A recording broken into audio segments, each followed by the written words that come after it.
The coaching industry has drastically changed since 2010 when this week's guest began her coaching career.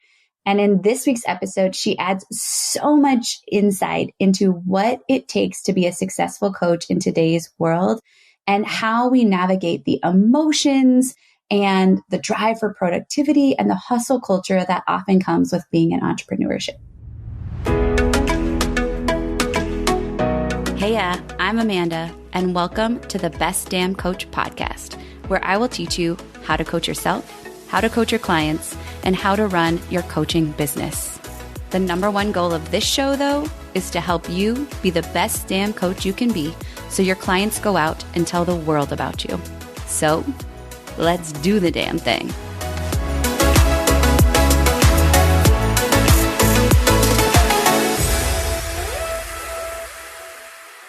Hey coaches, before we dive into this week's episode, I'm so excited to tell you about an upcoming free workshop that I'm going to be hosting called How to Create Your Signature Coaching Framework That Actually Sells.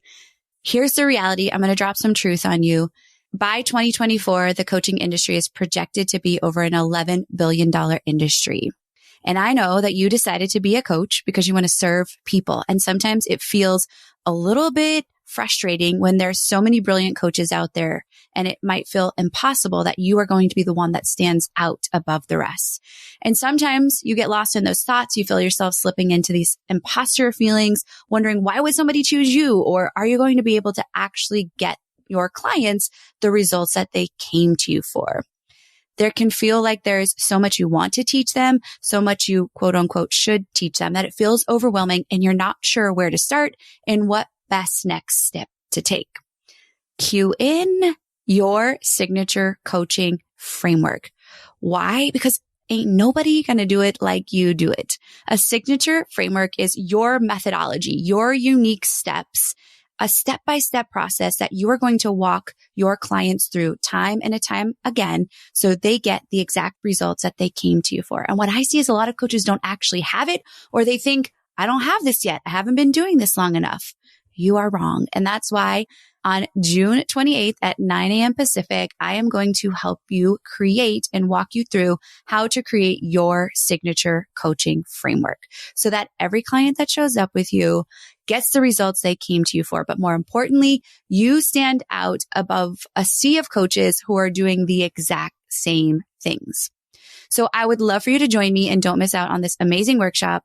You can sign up and save your seat at amanda-walker.com/framework.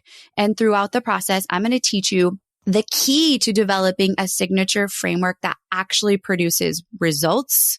I'm going to help you understand some of the biggest mistake coaches make when creating their framework and what to do instead.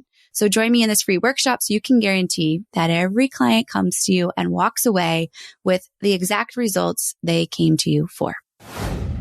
Welcome you guys to another fabulous episode of the BDC podcast. I'm so excited to have Andrea Owen join us. Honestly, I don't really even know how I fell upon your work. I think it was initially not your book, but then have wound through and followed your work. And so I'm just excited to meet you in person and have a great conversation together today. So welcome. Thank you so much, Amanda. I'm excited for this chat. So for the listeners that aren't sure who you are yet, will you just give us a little backstory, like a 2-minute, what brought you to this moment in time doing what you do in the world right now? Yeah. So I was originally in the fitness industry, it feels like a million years ago. And it's what I went to college for, and realized that I couldn't help my female clients the way that I wanted to. And I had my life exploded. My husband had an affair with our neighbor and got her pregnant. And so I was at my own proverbial rock bottom and decided I'm going to go sign up for coaching school because I wanted to run away from my problems. And little did I know that I was going to have to do my own work too. So I'm sure a lot of your listeners are realizing that as well. If they haven't already, they'll find out. And I went to coaching school, and now I'm certified with Coach Training Institute with Brene Brown's methodology called the Daring Way. I'm a She Recovers coach. I've been in recovery for over a decade. And also I'm a keynote speaker, and I've written 3 books and 2 more on the way. Yes, so amazing. Let's talk a little bit about your journey, because in addition to author, we're going to talk about your books plural, in just a moment. But before we got on, I was like, what do you want to focus in on and what feels relevant? and you called yourself a dinosaur, but I'm going to reframe it as an OG. Thank you. Tell us about, like, when did you start coaching, and what, from your perspective, have you seen shape kind of the coaching industry since you've been doing this? Yeah, I mean, there's some really great things that have happened, and there's some really shitty things that have happened too. I mean, I was an early adopter. I mean, there was only a handful of people before me in the online space. So it was fairly new back then. I got my certification in 2010 and officially launched my business, which was called Your Kick-Ass Life back then. And so at the time, I was really one of the only life coaches who was sort of out there, you know, and it was like the whole authentic self. It was brand new, believe it or not. There was a time when that we weren't a dime a dozen. So I got lucky in a sense that my timing was impeccable. And that's really how I built a business. And that's still when things were more brand focused, when you could build an email list and a social media following based on how great your brand was. And I think how it's changed now, we've moved away from that. And a good brand is still important, but not as important as how you're connecting with your audience. You know, people want you to answer your DMs. They want you to reply to comments. They want you to reply to emails when they reply from your subscriber list. And so that's one of the great things that I think has changed. And I think our customers are more savvy now. If you want to talk specifics, like online programs with no hands-on from the facilitators, kind of not the thing anymore. Like that quote unquote passive income has kind of gone by the wayside, but it's been really interesting, I'll tell you that, to watch all these changes happen and kind of predict like what's going to work and what's not going to work. It's been quite a ride. Yeah, I think savvy is such a great word. We figured out some things and we're asking harder questions. And when you are a coach in the coaching industry, that means that you have to, you know, hold integrity around what you're doing, following through on what you say you're going to doing, and create results that you are able to and willing to share with other people. But you said something in there that I want to like pull out for a second. And you said, I was, you know, doing it before coaches were a dime a dozen. And I would love to like highlight that, because what do you think it takes to not be a dime a dozen as a coach nowadays? I think it's harder now. I'll just be really candid. I think it's harder now. People ask me if I was going to start over now in 2023, having zero following, zero email list, what would I do? And my honest answer is I wouldn't. I wouldn't. I feel like, and I don't want to be discouraging to anyone, but just the amount of heavy lifting that it's going to take is going to just be harder. It's possible, 1,000% it's possible, but I think that you have to have a social media strategy, because back then I was just flying by the seat of my pants. Like I had no social media strategy. And what helps a lot is having the kind of personality that I do. You know, I'm high energy, I'm charismatic, I'm extroverted. I think that if you're trying to network, because that is hugely important, is building relationships, having that kind of personality really matters, and it just makes it easier for you. And so I'm not sure if I'm really answering your question, Amanda, but like, I guess you're asking like kind of how do you stand out now? Consistency. Oh, you're preaching my language. Yes. I hate the question, like, what makes you different from other coaches? And I'm like, nothing. Like, I am probably, you and I are a lot alike, Amanda. Like, my methodologies and the way that I coach might be slightly different, but there's nothing really that completely differentiates who I am versus 100 other middle-aged women life coaches out there. There's nothing. The real difference is if you are consistent. And I see so many people give up before they actually make it because they're not seeing the results, because they've been either putting out their podcast weekly for a handful of months or posting a few times a day. It just, you have to commit. You have to commit and be consistent. I love that you're transparent. That there's no other way. And I think like what I'm hearing you say at the end of the day is like, there is a movement of just in our culture, right, of immediate gratification. And so when we become a new coach and we don't get that, I see the same. I put this thing out here and nobody bought my $10,000 offer that I've never delivered on in the 30 days for the first time pitch. I'm like, hello, welcome to the effing club, right? This is not how this works, right? People are savvy and smart. We have to build a reputation of trust with our people, and that's going to take time, and you have to be patient, right? I always say this to my clients, that your ability to delay gratification is directly correlated to how successful you will be in this industry. And that takes grit. 1,000%. It takes patience and a lot of compassion and self-care. And I sort of accidentally figured out that that was a huge component of building your business. Facebook had sort of just gotten really popular. And this was like around 2010 when the majority of people that you knew were on Facebook at this point. So I started reaching out to people that I didn't know, because at first I was just friends with like people I used to work with or people I went to high school with. And then I found a woman who was also a life coach, and we had sort of like similar brands. And I'm like, hey, do you want to Skype? Do you remember Skype? Like, and she said, yes. Honestly, I had like 2 babies at home. I was so lonely and bored, and I just like wanted friends. Little did I know that I was networking and building relationships with people. That has been one of the hugest catalysts in my business, because people tell me, they're like, Andrea, you know everyone. And I'm like, I do know everyone, especially like the other OGs. I know everyone because I networked and I built relationships. I took the time to actually do that instead of just trying to sell. Yeah, so good. And we have so many similarities. I started in health specifically, and I built my business when my babies were little. They were 2 and almost 4, but I only did email coaching because I didn't want to get on the phone. Like, I didn't want to have a time constraint. I wanted the time freedom so that I could, reply back in the nap times or the night times or the early mornings. And also I was scared shitless of coaching someone live in the beginning. And I like to tell that story because we've all been there. But I think it just brings up an important part of understanding that relationships will withstand the test of time. Creating client results and creating testimonies and walking billboards of your work, that will withstand the test of time. Algorithms, social media, the new platform we'll be talking about the next Skype and the next thing over time. And to emphasize how important that is as a strategy, I'm sure you've seen it way more because you've been around longer, but I'm sure that you would agree to that. Yeah, I would. And I want to circle back to one thing that I said a few minutes ago, saying like, if I had to start all over again, I wouldn't do it.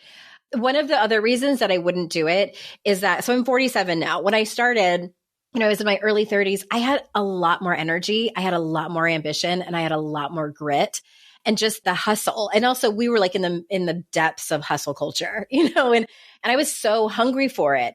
And now I just am not. And I know plenty of people that are like older than me who still have it.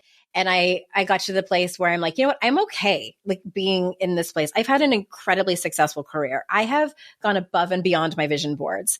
And now I'm actually thinking about going back to grad school to get my master's in clinical psychology to be a therapist. And I'm like, I want something that's like steady, like I can take insurance, like something easy. That's where I'm at now.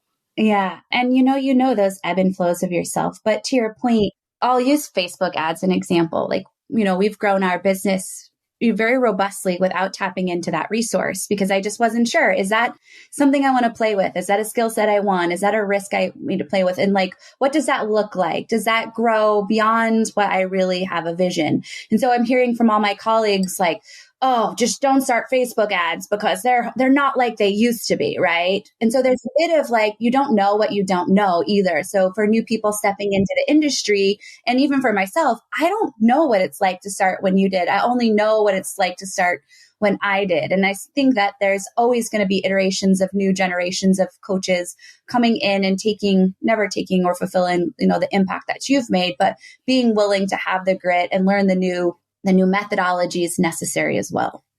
Yeah. And you have to also be willing to adapt to new technology and new things that are changing. Because you're right, Facebook ads.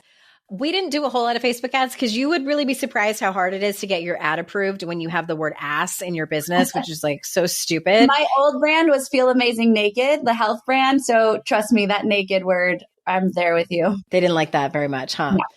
Yeah, so that's tricky. But I mean, I saw, remember when the chat was like the brand new thing, like the automated chat. I'm like totally spacing on what it was called at the time. It was bots, basically is what it was, bots. That was going to be the new thing. And like Periscope was huge at the time. And even what was that one? I'm spacing on where it was an app where you would call in and people are still using it and have like audio. Clubhouse. Yes, thank you, Clubhouse. I still don't even know what Periscope is, to be honest. I've heard people talk about it, and I dabbled in Clubhouse, and I was like, this is not for me. It's one of those things, and I think that this is with everything. So whether Periscope was basically like, it was live videos was all it was. And then Facebook Live started and then it went away. It was very circa 2014-ish. So if you want to do Clubhouse, then go all in. I think it's better to like choose. I mean, I know people who are killing it on LinkedIn, people who are killing it on TikTok. Like, find one that you like and go all in. Not just one. I mean, you can do, depending on how much time you have, like you can choose more than one platform, but go all in. I think it's better to do that rather than just sort of like dip your toe in every single social media platform. Yeah, I think that's great advice too. And you just see the ROI, you can measure it, right? I love this notion of stolen focus. And I think social media is a stolen focus for so many entrepreneurs because it feels common, right? And I always say what is common is not right for you. So you have to get really clear on what is right for you so that, you know, you move forward with intention and purpose and you're getting some sort of ROI in this whole deal. Exactly. And you can create systems to help you. Yeah, totally. This is just a random question, but if you can think back, since you have so much experience in coaching people, and I'm sure it's hard to lock in just one, but is there just one client, without saying their name, or one coaching experience, if you come back to it, that just really, you were like, I was put on this earth, like for this moment in time to serve this person? Yeah, it's interesting. I can't think of one particular moment. So when I was in certification, the way that the Coaches Training Institute does it, I don't even know if they do it like this anymore because this was way back in 2007 when I first started. In the very first weekend, they get your peers to kind of observe you, and then they pick something that they think that you're really good at. And they want you to focus on that for the entire weekend. And then they give you a name. So they named me Dominatrix and basically honed in that I was really good at a skill that the Coaches Training Institute calls calling forth. And I've always been the consummate hype girl. I was a high school cheerleader. Like, I've always been that girl who, I mean, I will make a fool out of myself to cheer you on. Like, I don't care. I focus in on somebody who I believe in and I want to root for them. And that's what I'm really good at. And so it was years and years and years later, I was coaching a client, and I do not recommend this unless you very much know your client and you have a pretty good idea of how it will land. And this particular client had been complaining about this particular thing that was happening in her life. And there was a solution that she could do, but it was going to cost her money that she had, but she didn't want to spend it. And she was going to have a hard conversation with someone. And so she's complaining and complaining and complaining. And it was probably our fourth session. And I said, I am so tired of hearing you complain about this. You have got to be over it at this point, hearing yourself complain about it. And and I just let it land. And it was, again, it has to be like the right client that you say that to. Or you got to have deep rapport. You have to. And I was very confident that if I kind of drew a line in the sand and it was did that tough love moment, that she would think about that complaint coming out of her mouth. And she would think about the amount of money that she was spending talking to me and complaining about it, and that it would cause a change. And she ended up taking action and solving the problem. So that was probably where I thanked the Coaches Training Institute for naming me Dominatrix and kind of bossing her around a little bit and calling her forth. Yeah, I love that. I've been known to be a little bit no bullshit myself, and I think that serves both of us very well. Yeah, it does. It can. You have to know your audience and know the rapport that you've established with that particular client. So I'd love to shift gears and talk a little bit about your book, multiple books you have, but specifically about how to stop feeling like shit, because you recently, I don't know your timeline specifically, but re-released. So I would love to know, A, why'd you write the book? And B, why then re-release the book specifically? Yeah. So I have, and we can talk about this a little bit if we have time. So I have 3 books and I've been traditionally published, which is a whole nother conversation in and of itself. I think actually self-publishing is probably what's best for most people. But I wrote the book because I was certified in the methodology of Brené Brown, and she talks about something called armor. And these are the behaviors that we employ in order to try to avoid failure and criticism and judgment and shame. And she talks about them kind of casually. And I realized that my clients they had a list of behaviors that they were employing. So it's things like perfectionism, numbing out, isolating, comparing themselves to others, control, overachieving. And so that's why I wrote the book. So I'm not telling people you need to stop all those behaviors or you're a loser. No, it's about just noticing when you're doing it so that you can try your best to course correct, because, we all still do them. And so I wrote it in 2016, and I wanted to do a re-release because the Me Too movement happened, the, social unrest, the pandemic, and a lot of these behaviors were changed and shaped by COVID. And I wanted to talk about it. And also, I got an ADHD diagnosis, which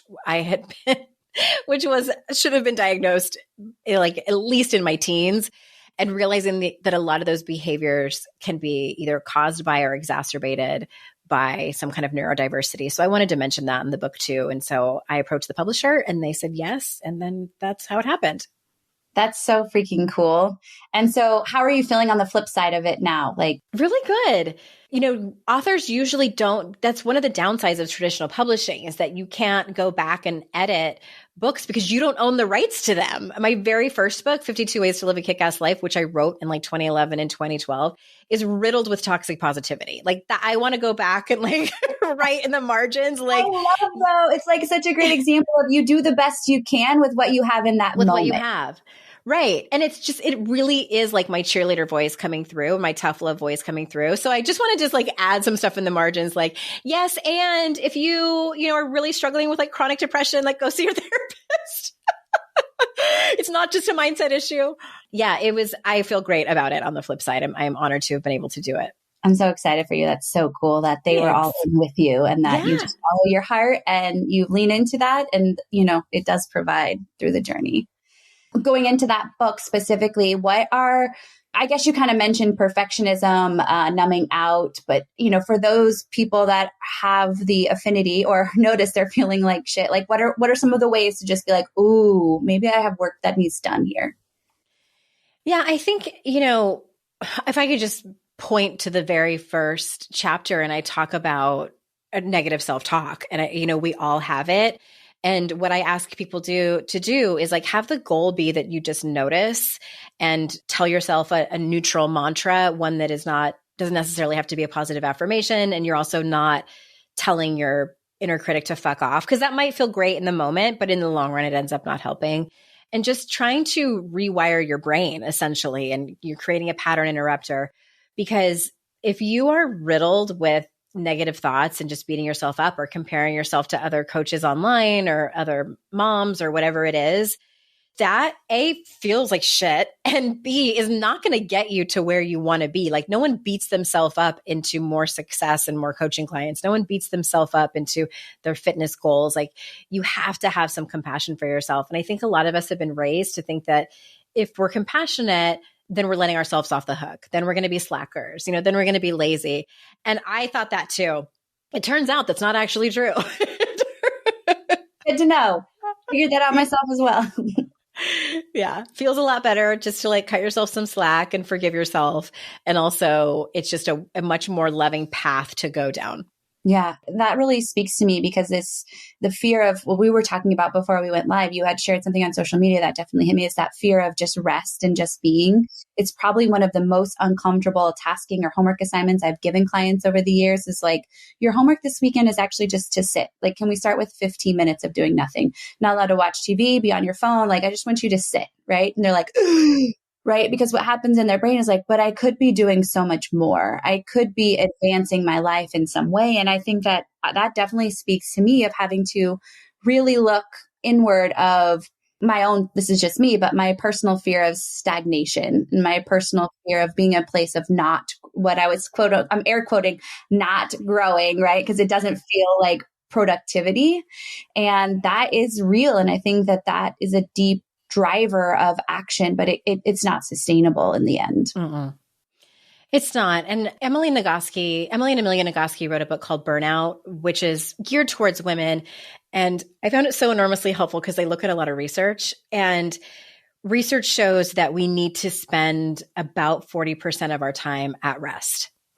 And when you grow up in a capitalistic society and culture that tells us that we are lazy when we're resting. And then if we're not hustling and grinding all the time, then we are worse off than everyone else. We're not going to be successful, that we're losers, that we're slackers, etc.